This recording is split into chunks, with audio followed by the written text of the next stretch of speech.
When you think of luxury, you might think of caviar, truffles, wagyu beef, and white tablecloths. Well, I'm sorry to break it to you, but this restaurant has none of those. And yet, many people think that this is the most luxurious restaurant in the US. So the question is, what actually makes this place so luxurious? This is Harbor House Inn, and we're spending a day at the restaurant to answer that very question. We'll visit the farm, meet their ceramicists, go into their kitchen, and of course, have the 10-course, $325 tasting menu to see what luxury means to them and how they show it while breaking the norms of fine dining, and it all starts at the farm.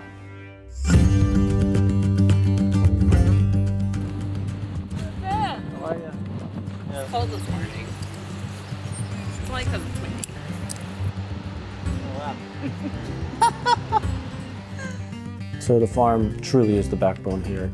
My job at the end of the day is what's happening next week, what's happening in 2 weeks or 3. So my walks with Amy, I'm able to taste things, and she'll give me the numbers, the counts, like, hey, you're gonna have this for 2 or 3 more days. And then that's when my brain has to start of, okay, what's this replacement look like, what products are available. This is a burdock. Oh, there's one. Oh, baby. And there's one right here too. That's a f***ing sick one. Super nice. And even though the farm might look a little bit all over the place, there's a good reason for that. It might look a little weird or random. Everything has a purpose or an intention behind it. And so there is sort of like a mad scientist vibe to it sometimes of like, no, I meant it to be like this. It looks a little weird, but. It's not a manicured farm, right? It's not a show farm. It's a real working farm, and you were able to produce an incredible amount of food for the restaurant. So that's what we're after, right? Farming here compared to just 20 minutes inland, the weather's a lot less consistent. So our crops are growing a lot slower, which I feel like they develop more flavor. And the result is a product that the restaurant uses that is just simply superior in taste. This is something that we always talk about, where taste is the natural experience. Before you cut something, cook something, season something, once we taste it, we'll develop the flavor. So always start with taste first, and then what are we gonna do with this? Something today, even at the same product from the same place, in 2 weeks could be completely different. So sweet, crazy. Once you've had something from the farm sort of directly and you taste what food should actually taste like, it's so hard to go back to store-bought. Like, you couldn't get a store-bought pea that had this kind of flavor. Take your thumb, you run it down, and you just put it in your hand. All right, fine, I'll do it. But I'm not gonna feed you these. My dirty-ass burdock hand. What I love about this place is that Matt said that this is not a show farm. It's not a place that guests come. It's a real working farm. All of the food here goes to Harbor House Inn, whether it's in the room dining or whether it's in the actual dining room for the tasting menu. Everything that they're doing here is in service of creating a better menu, creating better food, and just having the best products to work with that they have total control over. But before we continued with our day, we got a surprise food delivery from a neighbor of the farm. He can't help himself ever. He's the best. So yeah, that's Steve. He's been living here back in the forest for like 30 years, and anytime we need help, he comes right out. So he's always feeding Amy different cakes and pies. He keeps her alive and energized. You want some jar cake? Yeah, of course. Okay. You know I'm starving. No, let's sit it down. So dense. Would you like a similar size piece, Michael? Maybe a little less. No, it's so good. Okay, fine. You need this. Gotta get a shot of the beautiful cake. It's like bound simple syrup. Where you've been like prepping beds all day though? Oh my God. Like... Everything they do at the farm is in service of creating the best food possible. And we're gonna try that tasting menu later today. But there are certain ingredients that they don't grow at the farm. So where do they get them? Well, it turns out they just find them. So we drove to our next spot to find a few more things. We are literally following Matt in his car because there's no service here. So the only way to really get around is either you know how to get there yourself, or you print out a map or something like that. Or in my case, you just follow someone who does know where to go.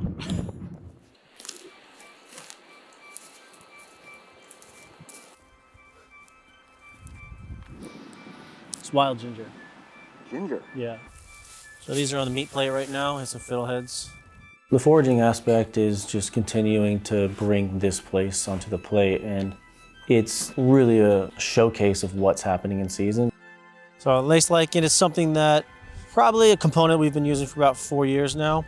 So this is like kind of early yarrow. You can strip that off and put a little pile on it. We'll always serve a Douglas fir tea, but it's extra aromatic right now. These shoots are actually really tender. You can just eat them. Super, super aromatic. Early spring, you'll start to see the first herbs popping, and you can't really grow a lot of those things or you wouldn't waste bed space doing it. What we're growing at the farm, plus the foraging, continues to bring in that singular experience that we want to showcase today what's happening. Again, there's a lot of native plants. This is plantain. We'll utilize this as well. Not to be confused with the other plantain. I was about to say, that does not look like a plantain. Yeah, right? exactly. Being a wild plant, right, it has that bitter component, but a lot of times when we're using different herbs, you don't want just the sweet ones. We like to kind of put that natural taste with certain meat dishes to kind of balance the richness. So, The amount of herbs or twigs and pine cones and cypress that's growing, like we really fold in a ton of products that aren't really purchasable. Now, as the day progresses and as we get into the kitchen, things start to get more dialed in, focused and intense. But we had one more stop to make because Matthew had a little bit of an odd request for the ceramicist that they work with.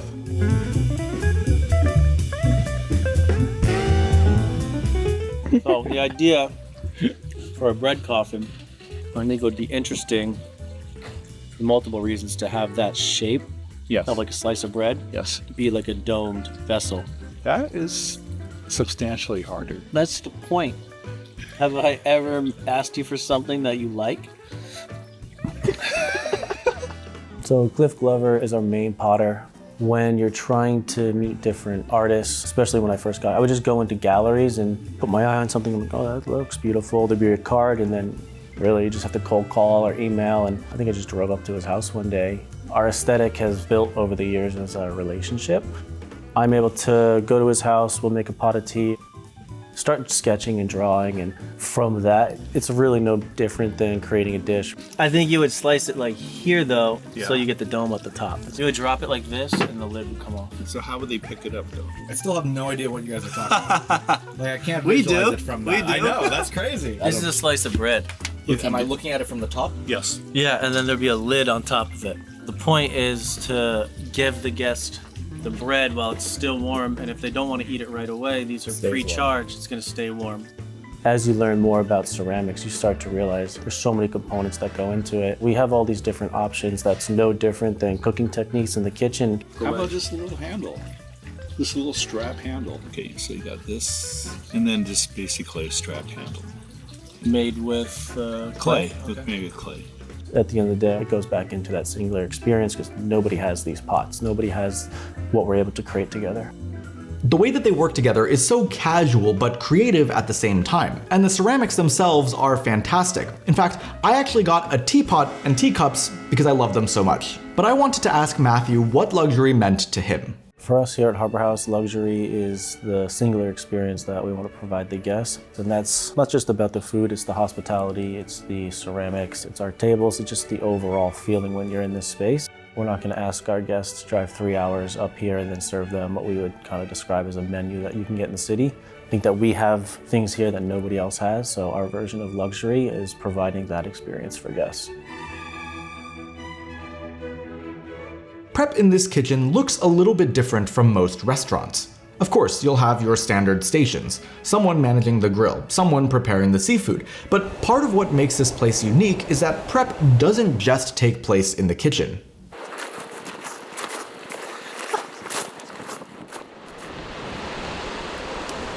You just have to step on these. You're good. Yeah, I know.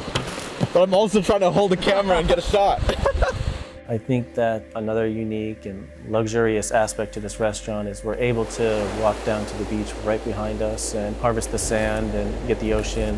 Whether you're keeping abalone or crab alive in that water, it's far different than a tank in a restaurant. It totally changes the taste of our products at the end of the day. So the crab is actually cooked in ocean. First timer.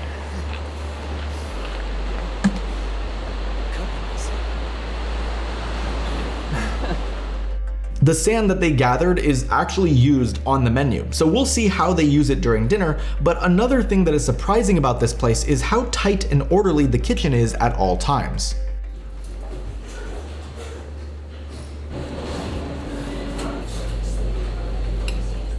I think visually, audibly, if you're working super tight like that, you're not making noise, it's because you're focused. And at the end of the day, if you're more focused and not distracted, your food's gonna come out better. So we're always talking about cooking with all the senses. And if it's super loud in there, you're not able to hear how something's sizzling, and you're not just looking with your eyes, you're not going through the motions. Those minute details are something we're after, and if we're in a chaotic space, you're gonna miss some. The kitchen prepares for dinner all afternoon, but at 3:45, the team does tasters of every single dish on the menu every single day. The cooks will put up the entire menu in the bowls that they're with. Every dish goes up. The cooks are obviously still around you, and you could say, hey, take a little off this, or this needs a little bit more seasoning, and then we'll fix it there together, so there's no surprises during service. So far, we've talked mostly about the food, but to create an experience that is this thoughtful and precise, there needs to be a lot of education and training for the staff to continually improve. So at 4:40, the team has lineup, where they not only discuss the plan for service that day, but also have a few activities to help the staff improve and learn. 75 grams. Oh, like quick guesstimate? Yeah. 77.3. Whoa. And you get an internship. That was good.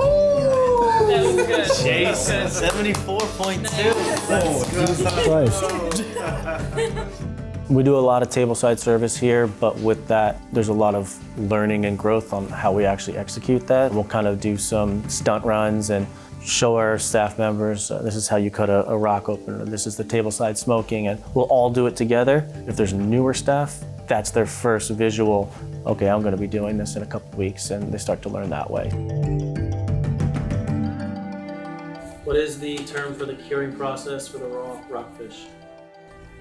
We'll do menu quizzes quite often. It's 10, 15, 20 questions, and it could be about the menu, but it could be about hospitality, it could be the history of the area, because guests are gonna ask you, what's your favorite hike? What's that rock called? Those are all questions that we wanna be able to answer on the spot. I like to keep it moving fast, so 7, 8 seconds, everyone will raise it, and I'll be able to see, oh, maybe we're missing information on this. We'll be able to educate that way, but it also keeps people engaged.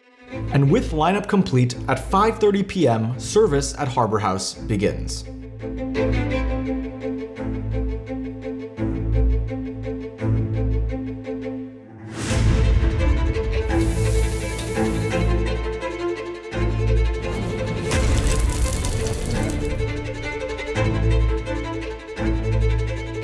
Service is when the team gets fully locked in.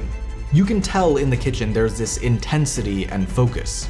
And while TV shows like The Bear portray fine dining kitchens as loud and chaotic, the kitchen here is completely different. You know, we got rid of kind of callbacks a couple of years ago, and when it's just one person talking, if I say fire to nori, all the different stations start doing something, and it brings a different level of focus. I don't want the guests to hear that. That kind of bursts their bubble, you know. It's their night, not ours, so we like to keep it pretty quiet in the kitchen. So we've seen how everything is done behind the scenes. It's been a busy day starting at the farm, meeting with the potter, seeing how they do training and prep and going into service, and now we are finally here sitting down and having this incredible meal. It's definitely special being able to see how much craft goes into all of this, but yeah, it's gonna be a long night, it's gonna be a fun night, and hopefully we'll get some really amazing food. The dinner at Harbor House always starts with a savory infusion, and it was followed up quickly with a selection of vegetables from their farm. So this is the way we start off your meal. This is a chilled vegetable course. All these vegetables are coming from our farm. We kind of get them in every day and figure out exactly how we want to cook it, depending on what the vegetable is going to be best. Take all the cooking liquid from the vegetables, turn that into a dressing that sits on top. And then there's herbs and flowers from our garden, and that we forage from up and down the coast. Right off the bat, everything that we've already seen earlier today, we're starting to see immediately on the menu. We've seen all these different vegetables growing at the farm. We've seen all these different plants growing around this property. To just be welcomed with a dish that introduces all of it and kind of gives you that sense of place rather immediately is fantastic. When you come to Harbor House, just by nature of it being literally right on the ocean, you will get a seafood-heavy menu. And even things that are seemingly simple, like this cured rockfish dish, are packed full of flavor. I mean, the colors are beautiful. I mean, this umeboshi salt, beautifully pink, and then we've got a little bit of another pink condiment here. You can never go wrong with a raw preparation of fish, but when you add a little bit of that flavor with these other condiments, I mean, this takes it to another level. I'm sad it's only 4 pieces, but we still have a lot of food, so don't count your chickens before they hatch. Lovely start. When we talk about luxury, their definition is giving the guest something that can literally only be found at Harbor House, a one-of-one experience. And nothing exemplifies that more than this next dish. You know, a couple years ago, we came up with this quote-unquote rock idea, right? There's a ton of abalone in our cove, and it's also black sand beach and a lot of stones. So we came up with this kind of dough. It's leftover ash, black sand from the beach, a little bit of flour and oil as a binder. I wanted to continue to bring in the outside. So we were wrapping abalone in it, always evolving. Now it's crab season. We're able to cook the crab legs in there, cut the rock open at the table. There's an aroma aspect to that. Always evolving and saying different times of the year, there will always be a rock component, but what's inside of it? This next dish is a very special one because we have seen it in pretty much every form that it has, right? Now we finally get to try it. Ooh. I'm from San Francisco, and we have a lot of crab in San Francisco. It is naturally one of my favorite dishes, and the way they've done it here is just so rich, has such a deep flavor. If you serve this as a main at any restaurant, I mean, I could eat a giant bowl of this one. And then here we have the leg. I mean, seeing how much effort goes into this dish makes me almost not want to eat it, but of course we have to try it. That orange ponzu on top is just that little tiny layer of acidity that you need. Otherwise, it is natural, it is pure, and it is fantastic. And keeping with the theme of locality and sense of place, the next dish is another classic that continues to evolve. We always have abalone on the menu as well, and it's one of the things where the way we cook it will change seasonally. This current abalone has saltuse from the farm that's super special right now. It doesn't need any seasoning. We don't do anything to it. There's something we call seaweed vinegar, kombu left over from making the dashi. There's a rice that's made with what we refer to as the guts or the stomach. Abalone are eating a ton of seaweeds, so we pair that with a nori broth that you blend them with, and that will season local rice. Another one of the classic dishes, we have abalone. In fact, it is so classic that they actually have abalone hanging up on the wall, the shells, all over the wall in the dining room, which is pretty cool. Abalone is very native to here, and it's quite famous. In fact, there are literal books in their library that are about abalone. I feel like abalone done wrong, really chewy, not a pleasant texture. This one is easy to eat. The flavor is very delicate. That pure abalone flavor comes through nicely. Is accompanied by all these beautiful vegetables that contrast that chewiness with a bit of crunch. But then of course we also have the rice, and this is what I'm really excited for. I mean, that is just beautiful rice. That's my favorite bite of the meal so far. They do not shy away from putting flavors of the sea into things, and that is sea flavored. Oh, and the texture of the rice is beautiful. It's perfect.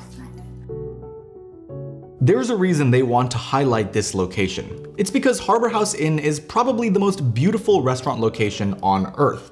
I mean, halfway through the dinner, they actually raise the curtains so you can really take in the breathtaking beauty of the surrounding area, and even Matthew was blown away by it when he first got here. What I was looking for is kind of that natural, still kind of rough and raw, but an experience where we can kind of bring in a refined element to it. I think this happens to most people when you come from north. You make the turn and you just see all the rock stacks, and didn't even know Harbor House was here. You know, I just kept coming up here, and long story short, I met someone that just pointed me in this direction, said, I think that place is looking for someone, and I was just like, this is the place. Dinner continued with a gorgeous black cod preparation. Black cod, coming to us from Fort Bragg. It's been very lightly cooked above the grill, and then in its final moments of cooking, smoked over bay laurel.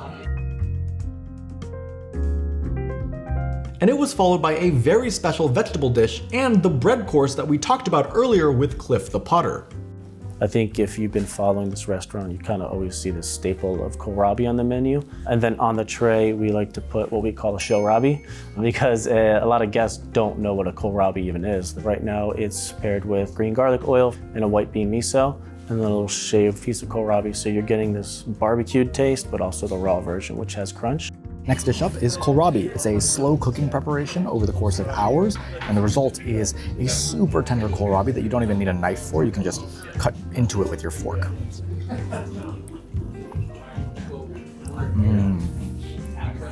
Wow. With that green garlic oil, I mean, that is a winning dish right there. It is so tender in your mouth. It's so easy to chew. It almost just melts. It's got a really deep flavor. You can really taste that sort of smokiness in the back as well. I would not expect one of my favorite dishes to be a humble vegetable dish, but here we are. I mean, just a simple cooking preparation, but done with a lot of love and care is really, really a winner. This is a sourdough bread. The butter has a little bit of yellowfoot mushrooms with it as well. And I remember in my last video really liking their bread, but we're gonna test out here. You all know I love bread, I say it all the time, but one of the reasons I love bread so much is because San Francisco has such good bread, and that is amazing. The inside really soft and chewy, the outside beautiful piece of crust, and that butter just has a little bit more of that mushroomy flavor that gives it that little bit of edge to it that is really nice. But executing on this type of a dinner is complex and relies on an incredible staff.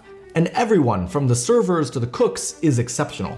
Yeah, getting staff here has always been interesting, and I think that when you're cooking and even hospitality at this level, you're usually going to be in a city. We're able to give a different experience, but also lifestyle, and our culture is a lot different. We're serving 20 guests a night, and that's what we're doing. We start early, but kitchen staff is done by 10. Again, it's that work-life balance that I think is really unique to us. You're not working till 12:30, 1 o'clock. And before we moved on to desserts, we finished the savory section of the meal with a very special squab dish that incorporates all parts of the bird on a single plate.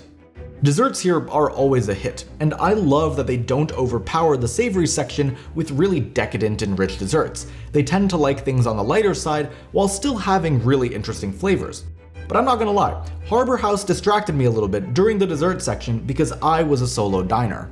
We do get a fair amount of solo diners. I don't want them to just sit on their phone, I want them to be present. So we'll put a bunch of books local to the area, and maybe they're interested in learning about different plants or the history of abalone. As they're going through them, we'll drop 2 boxes. It's a little puzzle, right? It could be a tuna, it could be a fugu. They have to put it together as a puzzle, and it's been really fun to watch people get super excited about that and get engaged. I think that's something that we came up with as a team, and it's fun, it's different, and that's what this restaurant is.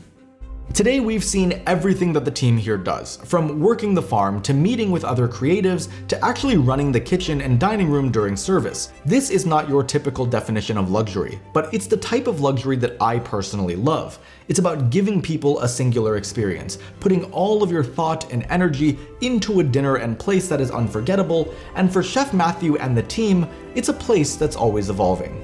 I think that, it's been 7 years now, and that initial idea of this place was always there, but like anywhere, as you grow, we've been able to really, really hone in what it means to be actually local. And when you're adding new team members with new ideas, you're able to continue to refine, and I think that's what we're able to do here. I always say that we're never going to be done.